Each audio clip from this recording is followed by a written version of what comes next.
ঝড় বৃষ্টিকে উপেক্ষা করে প্রবল দুর্যোগের মধ্যেই স্ট্রং রুম ঘুরে দেখলেন শ্রীরামপুরের বাম প্রার্থী দীপশিতা ধর। ওনার এই কর্মকাণ্ডকে বাহবা জানায় শ্রীরামপুরের বাসিন্দারা। গত 20 তারিখে শ্রীরামপুরের লোকসভা কেন্দ্রে ভোট গ্রহণ কর্মসূচি হয়। তার আগে ভোট প্রচারে নেমেছিলেন বাম প্রার্থী দীপশিতা ধর। তিনি শ্রীরামপুরবাসীকে বামেদের পাশে দাঁড়ানোর বার্তা প্রদান করেছেন।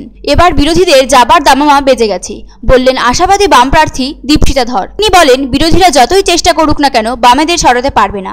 আত্মবিশ্বাসী দীপশিতা ধর বলেন, 4 তারিখ লাল আবির মেখে বিজয় মিছিল করব, বামেদের জয় নিশ্চিত। স্ট্রং রুম ঘুরে দেখার পর দীপশিতা ধর বলেন, বিভিন্ন স্ট্রং রুমে কর্মীরা রয়েছে, তারা প্রায় 24 ঘন্টা পাহারা দিচ্ছে। সিসিটিভি ফুটেজ দেখলাম, বিভিন্ন রুমগুলো লক করা রয়েছে, সিআরপিএফ এর জওয়ানরা রয়েছে। তিনি আরও বলেন, সিসিটিভি ক্যামেরায় যে চিত্র দেখলাম আশা করছি সেই ছবিই থাকবে। 20 তারিখে শ্রীরামপুরে লোকসভা ভোট হয়ে গেছে। এই লোকসভায় 7টি বিধানসভার ইভিএম রাখা আছে শ্রীরামপুর কলেজ স্ট্রং রুমে। রাজ্য পুলিশ ও কেন্দ্রীয় বাহিনীরা কড়া পাহারায় রয়েছেন সেখানে। এছাড়াও রাজনৈতিক কর্মীরা পাহারায় রয়েছেন সেখানে। তবুও প্রাকৃতিক দুর্যোগের পরোয়া না করে প্রাকৃতিক দুর্যোগকে উপেক্ষা করে শ্রীরামপুরের বিজেপি প্রার্থী দীপশিতা ধর পৌঁছে গেছেন শ্রীরামপুর কলেজের স্ট্রং রুমে। 26শে মে রবিবার অর্থাৎ আজ প্রাকৃতিক দুর্যোগকে উপেক্ষা করে স্ট্রং রুম পরিদর্শন করতে দেখা গেল শ্রীরামপুরের বাম প্রার্থী দীপশিতা ধরকে। উনি বলেন, যে কোনো সময় যে কোনো পরিস্থিতিতে শ্রীরামপুরের বাসিন্দাদের পাশে বামেরা ছিল, আছে, থাকবে। আর এবার জিততে চলেছি আমরাই। তারপর শ্রীরামপুরের উন্নতি আরও হবে। তিনি স্ট্রং রুম ঘুরে এসে বলেন, আমাদের ইভিএম সাধারণ মানুষের মতদান সেগুলো সুরক্ষিত আছে।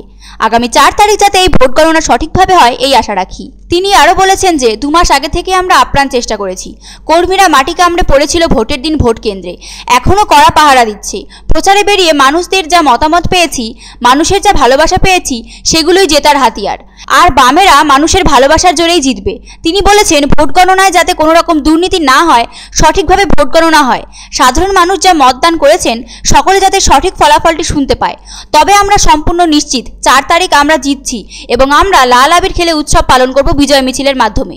আত্মবিশ্বাসী দীপশিতা ধর আরও বলেন, বাংলা দুর্নীতিমুক্ত হবে এবার, কারণ বামেদের আগমন ঘটছে এবার। বামেরা কখনো দুর্নীতিকে প্রশ্রয় দেয় না, বামেরা সবসময় সত্যের পথে থেকে কাজ করে। বামেদের এবার কেউ হারাতে পারবে না।